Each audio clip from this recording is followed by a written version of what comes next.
balik lagi di Rumah Mainan Indonesia. Kali ini aku mau berjualan telur asin keliling. Ikuti ceritanya aja yuk. Telur asin, telur asin, telur asin, telur asin, telur asin. Bo, mau telur asinnya dong, Bo. Boleh. Berapaan, Bo, telur asinnya?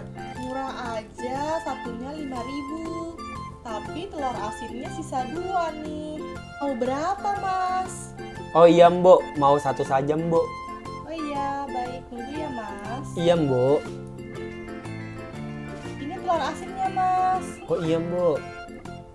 Ini uangnya ya, 5.000 ya, Mbok. Ini uangnya ya, Mbok, 5.000 ya. Terima kasih, Mas. Iya, sama-sama. Makasih ya, Mbok. Iya, sama-sama, Mas. Telur asinnya sisa 1 lagi.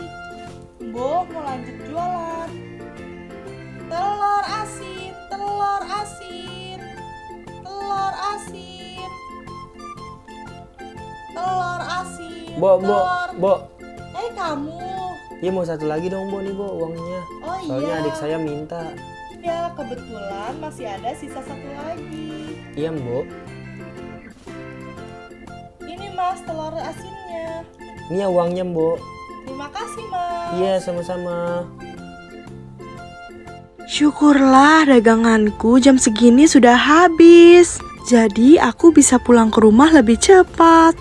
Sekian video dari aku. Nantikan terus ya video-video selanjutnya. Bye-bye.